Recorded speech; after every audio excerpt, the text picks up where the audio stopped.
حضرت عمر فاروق رضی اللہ تعالیٰ عنہ۔ حضرت ابوبکر صدیق رضی اللہ تعالیٰ عنہ کے وصال کے بعد حضرت عمر فاروق رضی اللہ تعالیٰ عنہ خلیفہ منتخب ہوئے۔ ان کا دور خلافت اسلامی فتوحات کا سنہری دور تھا۔ ان کے دور میں شام، مصر، عراق اور ایران جیسے کئی علاقے فتح ہوئے۔ انہوں نے اپنے عہد خلافت میں اسلامی حکومت کی حدود کو وسیع کیا۔ حضرت سیدنا عمر فاروق رضی اللہ تعالیٰ عنہ نے ایسا نظام ترتیب دیا جو آج تک پوری دنیا میں رائج ہے۔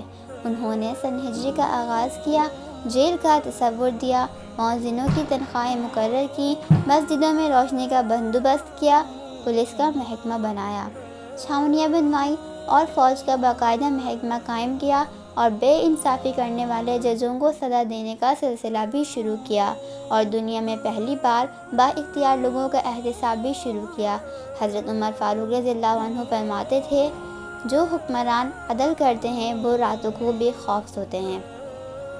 ان کا فرمان تھا کہ قوم کا سردار قوم کا سچا خادم ہوتا ہے۔ ان کے دسترخوان پر کبھی 2 سالن نہیں رکھے گئے۔ وہ زمین پر سر کے نیچے اینٹ رکھ کر سو جاتے تھے۔ ان کے کرتے پر 14 پیون تھے اور ان پیوندوں میں سے ایک سرخ چمڑے کا پیون بھی تھا۔ وہ موٹا اور کھردار کپڑا پہنتے تھے۔ انہیں نرم اور باریک کپڑے پسند نہیں تھے۔ آپ رضی اللہ عنہ جب کسی کو گورنر بناتے تو اسے نصیحت فرماتے، کبھی کتور کی گھوڑے پر سوار نہ ہونا، باریک لباس نہ پہننا، چھنا ہوا آٹا نہ کھانا، دربان نہ رکھنا اور کسی فریادی کے آنے پر دروازہ بند نہ کرنا۔